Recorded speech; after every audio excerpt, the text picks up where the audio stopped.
Well, this only means one thing. Here I am halfway through bow season, not quite, almost halfway through bow season, and decided to upgrade my bow. I've been shooting the same old bow for 4 years, and it's been great, but this brand new model from Bear Archery, this is the Paradox. You can get it as a package. It's only about $500, so I'm sticking to the plan of shooting something affordable. I've never been one to shoot an expensive bow or even an expensive rifle. My 308 is a $250 Ruger American, and it shoots straight. I love it. I took this to the bow shop yesterday just to make a couple adjustments, peep sight and things like that. So far I like it, but I'm gonna actually get her dialed in now. You can see my old beat up target in the back. It's I need to upgrade my target pretty soon. It's got a Trophy Ridge 4-pin sight, string stop, basically the same setup I had on my old bow, except I didn't put cat whiskers on it this time because it's pretty quiet. Had to go with the good old whisker biscuit. Really don't need this quiver on here. These are my hunting arrows. Finally put a practice head on there for those dang armadillos. If you've never sighted in a bow, if your arrow hits to the right, you move it to the right. You just move the sight whichever way, you just follow the arrow with your sight. So if it's shooting high left, you move it a little bit left and a little bit up, and you just do a little bit at a time until those shots are brought right down to where you're aiming. We'll see if we can get her dialed in. I'm looking forward to shooting it. It's a nice upgrade.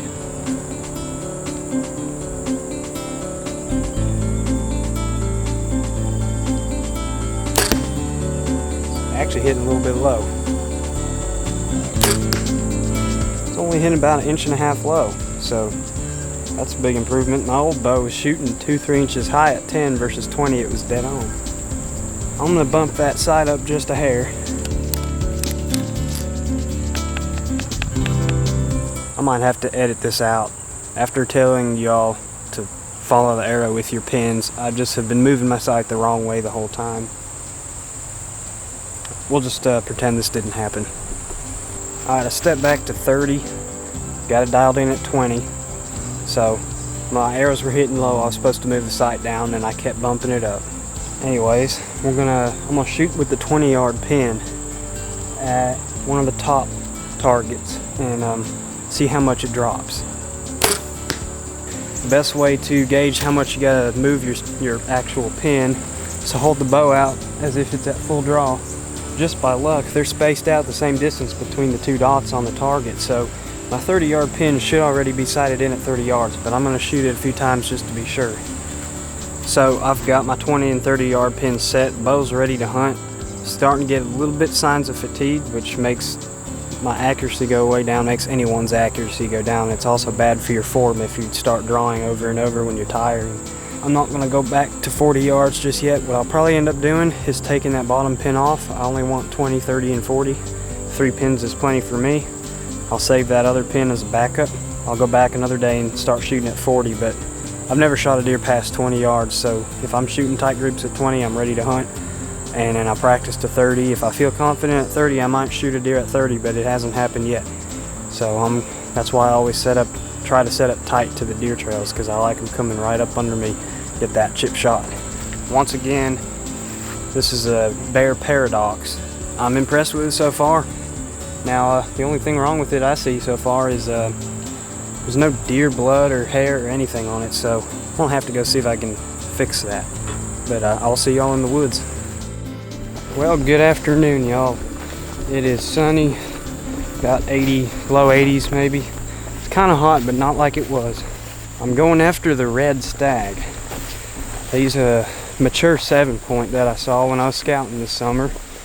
Probably not going to ever see him, but I'm going to at least try.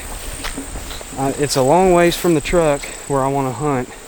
I don't want to kill a doe that far back, but there is one doe.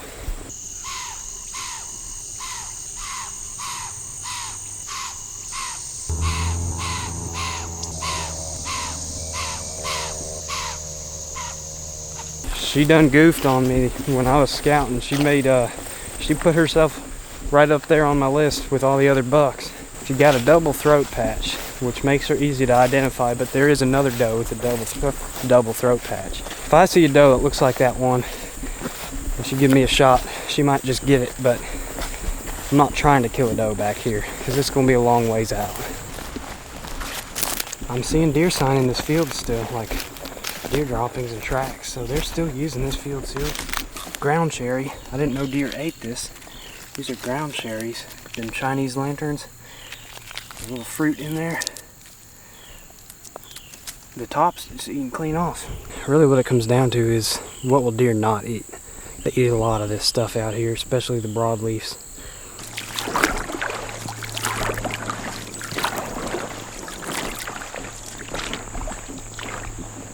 Dirt's fresh churned up from deer tracks going up here, and then I'm gonna go up this one. It's a little easier looking. As far as I can tell, most of the tracks are going uphill. So this is not the spot I want to hunt in the evening. There might be one or two going downhill, but I like to look at the majority of the tracks. I gotta be quiet. There's probably does bedded somewhere close. If I wanted to kill a doe, I could probably set up right here.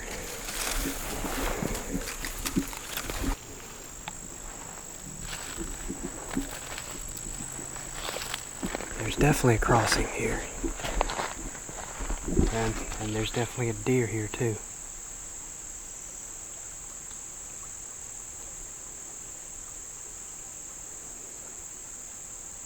Well, I was about to say if I saw a bunch of fresh tracks going up the bank, I would set up, but see a single fresh deer. I guess I'm gonna have to run it off. I've come this far back and I'm running out of time to set up, and there's already a deer on its feet, so I'm not going all the way back. So I'm gonna set up here. She's going up the bank. Maybe I won't get busted. I just heard that deer run off up top, and I looked down and a coyote jumped into the creek going this way. About 70, 80 yards up the creek. Damn coyote. Alright, y'all, I'm not going to waste time looking for deer poop. This spot looks good. I already saw a deer in the creek. There's even more gravel bar down there where they probably crossed. Cedar thicket ahead of me. Big oaks. It's nice and open so I can observe a ways. Acorns all over the ground. Which tree is the best? Ooh, I like that maple. A cluster of them. Ooh, yeah, I do like that a lot. Well, this is a good looking setup. We'll see if the deer think so.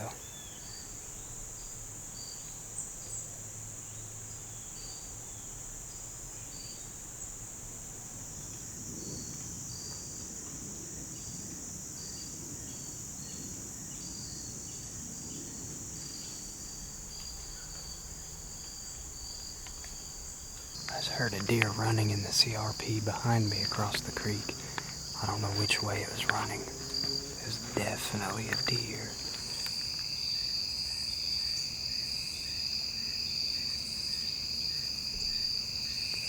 Well, it looked like a good spot. I'm sure the deer through here pretty often, but not tonight. Except that one I saw on the way in. On hindsight, I should have hunted that first creek crossing that I came across. It had the most fresh tracks.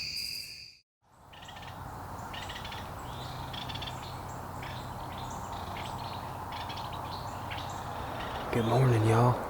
Finally got a cold morning, chilly morning. It's in the mid-40s. I got set up here right at daylight. The squirrels are moving. I didn't see a lot of acorns, but there's two big oak trees here, and I only checked one of them, and the squirrels are up there in the branches knocking acorns out, so that's good. I would expect... There's a deer right there. It was right there going that way.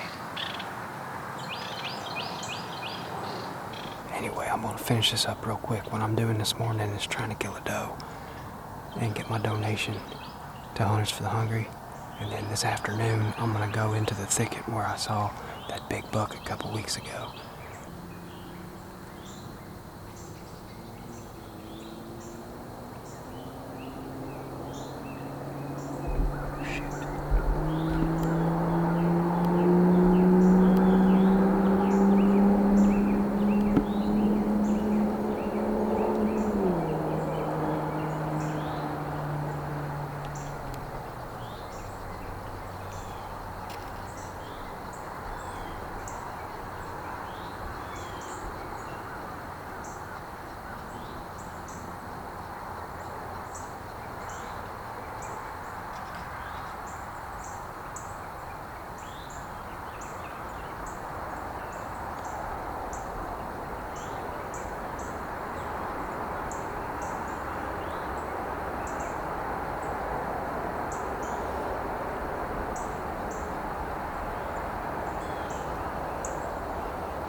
I lied, there's 3 oak trees. Hunted this spot enough, I should know, but I don't usually see many bucks in here. Occasional yearling, maybe a 2-year-old. That's the biggest buck I've seen in this spot. He's almost tempting to shoot, but knowing what I'm going after, I'm not sure if I'd shoot him. I'd have to have him standing right down here at 10 yards and get a good hard look at him. He's at least a 2.5-year-old, possibly 3.5, but I'm not sure about that. It would definitely be tempting if he gave me a good shot.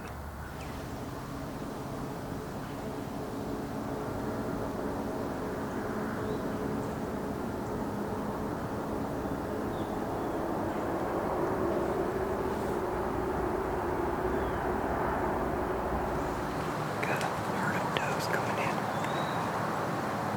At least 3 or 4. I don't know if we'll get a shot.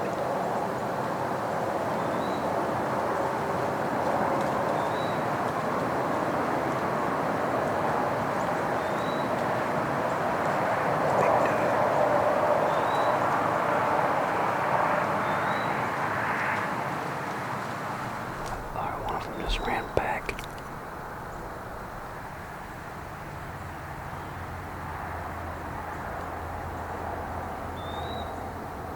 Oh, it's a spike deck coming.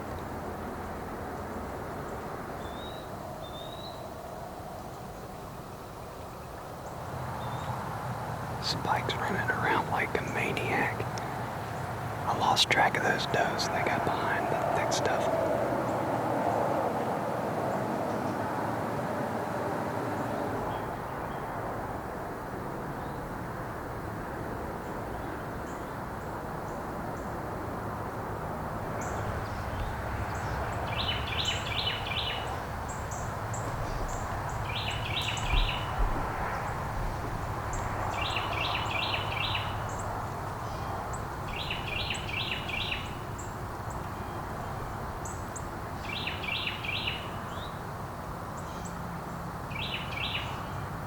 Most of these deer are favoring that trail through the thick stuff about 30 yards.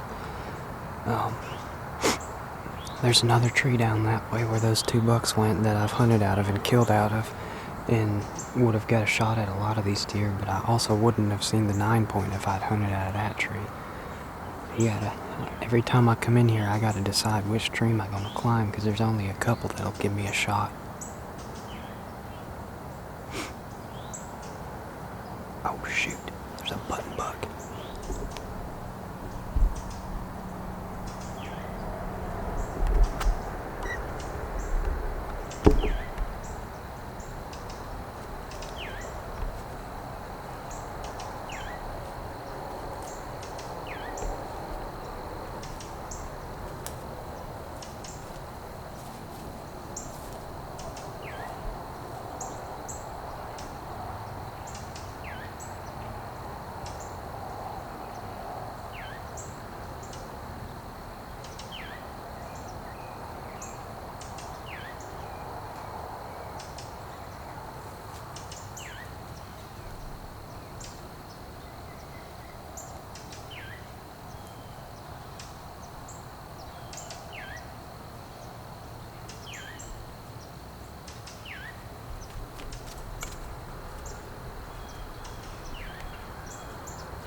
Lord, that deer made a horrible sound.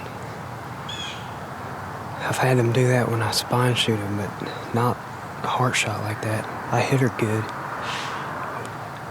There's more deer. They're spooked now. There was more deer coming in. Probably those three or four that I saw earlier. I didn't hear her crash, but I'm pretty sure she's dead. And she just crashed the whole way through that fence row. She probably didn't make it very far at all.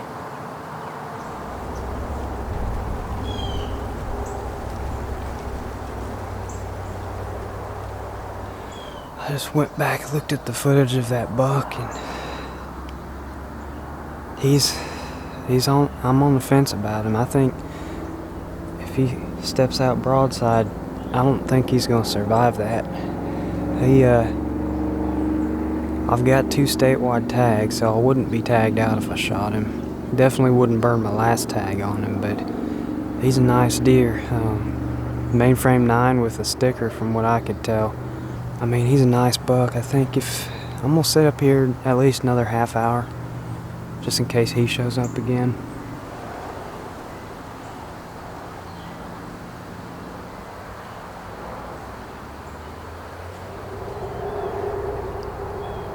It's over an hour since I shot that doe. The only reason I sat this long is because of that buck.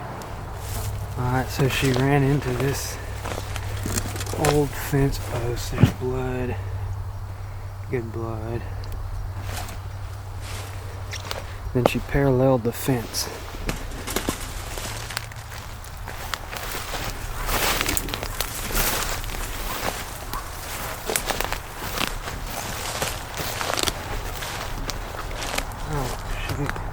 She stopped right here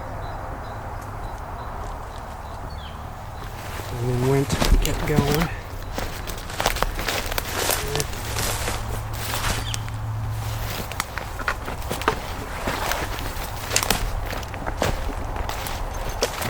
There we go. There's that offside wound. Like a complete pass through, wasn't it?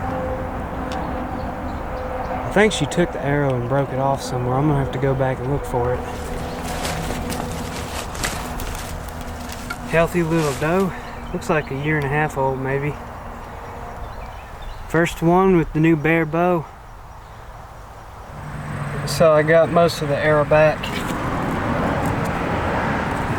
Just broke off at the fletching. It was a full pass through.